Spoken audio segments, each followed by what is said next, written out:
In today's video, I'm going to teach you how to add a port in AWS.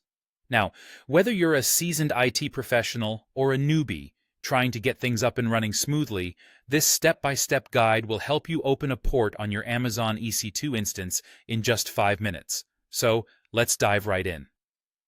First things first, we need to access AWS.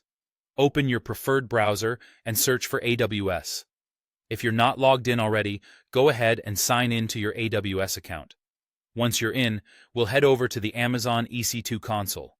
You can access it directly by going to the URL https://console.aws.amazon.com EC2. Now that you're inside the EC2 Management Console, let's navigate to the left-hand side of the page. Here, you'll find a panel called Instances. Click on it, and it will list all the EC2 instances you have running. The next step is to choose the specific instance for which you want to open a port.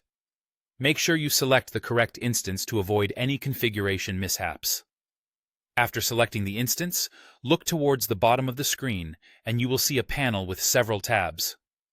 Click on the one labeled Security. Here, you'll see the security group attached to your instance. Once you click on the name of the security group, you'll be taken to a page with detailed information about it. On this new page, there are a few different tabs. You'll want to select the Inbound Rules tab.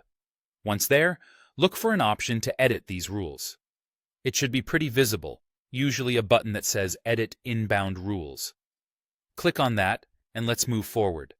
In the editing interface, you'll want to click on the Add Rule button.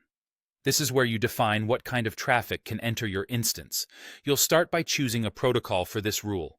If you're opening a specific TCP port, select Custom TCP. For common web protocols, you might choose HTTP for port 80 or HTTPS for port 443, depending on your specific needs. Next, enter the port number you wish to open. You can specify a single port, like 8080.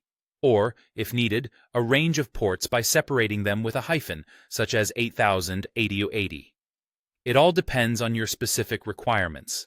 After specifying the port, you need to define who can access this port. AWS provides several options, such as specifying a particular IP address or leaving it open to everyone, though it's best practice to limit access for security reasons. Finally, once you have everything configured as needed, simply click the Save Rules button. This will apply all your changes to the security group, ensuring that your instance now has the appropriate port open and accessible. And that's it. You've successfully opened a port on your AWS EC2 instance. Make sure to double-check your settings to ensure everything is secure, and congratulations on adding that new port. Thank you for watching, and I hope this guide was helpful. If you have any questions, feel free to reach out until next time.